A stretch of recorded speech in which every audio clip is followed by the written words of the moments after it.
ایک مرتبہ مولا کائنات علی المرتضیٰ رضی اللہ تعالیٰ عنہ قبرستان سے گزر رہے تھے۔ میں یہ ان لوگوں کے لیے سنانا چاہتا ہوں جو کچھ نہ کچھ بہانے بنا کر ماہ رمضان کے روزوں سے اپنا منہ پھیر لیتے ہیں، پیٹھ بتاتے ہیں ماہ رمضان کو، جن کے دلوں میں روزوں کی عظمت نہیں ہے، روزوں کی اہمیت نہیں ہے، جو روزے کے مقام کو نہیں سمجھے، روزے کی عظمت کو نہیں سمجھے، جو بہانے بناتے ہیں، رمضان شریف سے بچنا چاہتے ہیں۔ کوئی کاروبار کے بہانہ بنا کر رمضان سے بچنا چاہتا ہے، کوئی بیماری کو بہانہ بنا کر رمضان شریف کے روزوں سے دور ہونا چاہتا ہے، کوئی اپنی مجبوریاں سناتا ہے، کوئی اپنے مسائل سناتا ہے اور اپنے آپ کو رمضان شریف سے بچانا چاہتا ہے۔ مولا کائنات علی المرتضیٰ رضی اللہ تعالیٰ عنہ قبرستان شریف سے گزر رہے تھے۔ مولا کائنات کو ایک قبر کے پاس سے زوردار چیخنے کی آواز آئی، اور وہ نہ صرف زوردار تھی بلکہ دردناک چیخیں تھی، جن چیخوں کو سننے کے بعد مولا علی کانپنے لگے، آپ پر لرزہ طاری ہوا۔ یہ وہ علی المرتضیٰ ہیں جو اپنے ہاتھوں سے خیبر کے دروازے اکھاڑ کر پھینک دیتے ہیں۔ یہ وہ علی المرتضیٰ ہیں جو ان کو دیکھ کر بڑے بڑے پہلوان ڈر جاتے ہیں، مگر وہ علی اب قبرستان سے گزر رہے ہیں تو اب وہ کانپ رہے ہیں قبر والے کی چیخوں کو سن کر جو قبر سے آ رہی تھی۔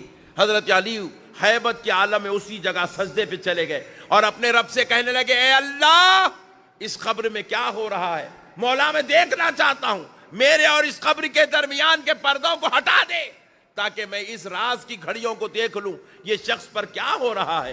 مولا کائنات علی المرتضیٰ کی دعا اللہ نے قبول کی۔ حضرت علی اور اس قبر کے درمیان کے جو راز کے پردے تھے قدرت کے، اللہ نے وہ ہٹا لیے۔ مولا علی براہ راست قبر میں دیکھنے لگے تو کیا دیکھتے ہیں کہ قبر میں دردناک عذاب ہے، اتنا دردناک عذاب کہ حضرت مولا کائنات اس عذاب کو دیکھ کر سے چیخ مارے، اچھلے اور زمین پر جب تو آپ خود بھی بے ہوش ہو گئے۔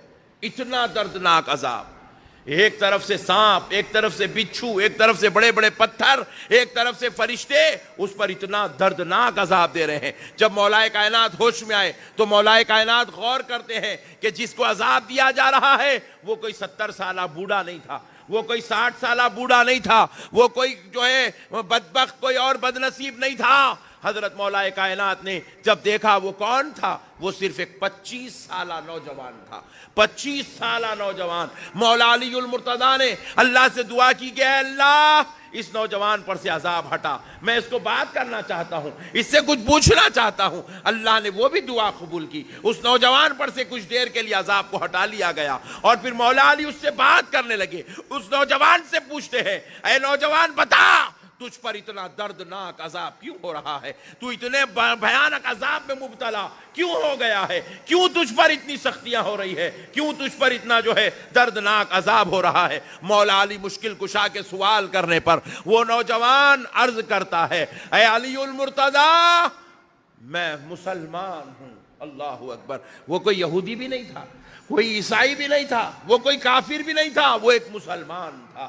مولا علی اس سے پوچھتے ہیں، ارے اگر مسلمان تھا تو پھر اتنا دردناک عذاب کیوں ہو رہا ہے؟ کیا تو بے نمازی تھا؟ کہا نہیں علی، میں تو 5 وقت نماز پڑھتا تھا۔ کیا تو زنا کرتا تھا، چوری کرتا تھا؟ کہا نہیں علی، مجھ میں کوئی گناہ موجود نہیں تھا، میں ہر گناہ سے بچا ہوا تھا۔ پھر پوچھتے ہیں کیا تو رب کا دشمن تھا؟ تو کہا نہیں علی، میں تو اپنے رب کی عبادت کیا کرتا تھا۔ پھر پوچھے اتنا دردناک عذاب کس وجہ سے ہو رہا ہے؟ تو وہ نوجوان بیان کرتا ہے، خدا علی، میں اپنے رب کا اچھا تو بندہ تھا، ماہ رمضان شریف بڑے پیار سے گزارتا تھا، میری زندگی میں جتنے رمضان آئے، جب سے مجھ پر روزے فرض ہوئے، میں نے ہر رمضان شریف کے روزے رکھے، غفلت سے ایک روزہ چھوٹ گیا تھا جس کی وجہ سے اللہ مجھے یہ عذاب دے رہا ہے۔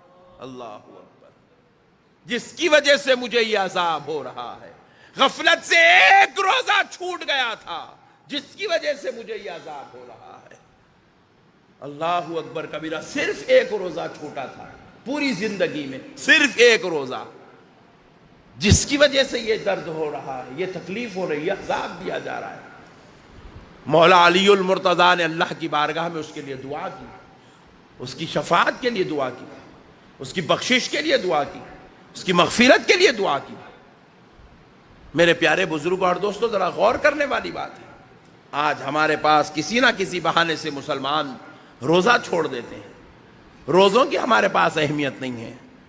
آج ہمارے پاس اللہ کی عبادت کرنے کے لیے نعوذ باللہ کی من ذالک کانا کونی چلتی ہے، بہانے بنائے جاتے ہیں، کہیں نہ کہیں سے کچھ نہ کچھ ہلا نکال لیا جاتا ہے۔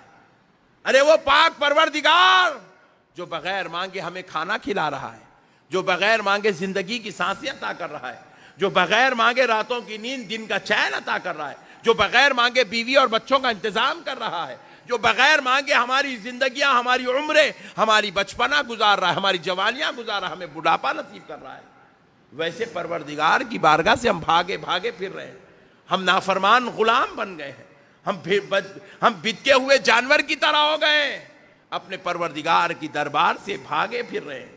خدا را اے پیارے مسلمانوں، اللہ اور اس کے رسول کا واسطہ، اپنے پروردگار کے ساتھ نافرمانی والا رشتہ نہیں، اپنے پروردگار کو ناراض کرنے والا رشتہ نہیں، اپنے پروردگار کو جو ہے تکلیف دینے والا رشتہ نہیں۔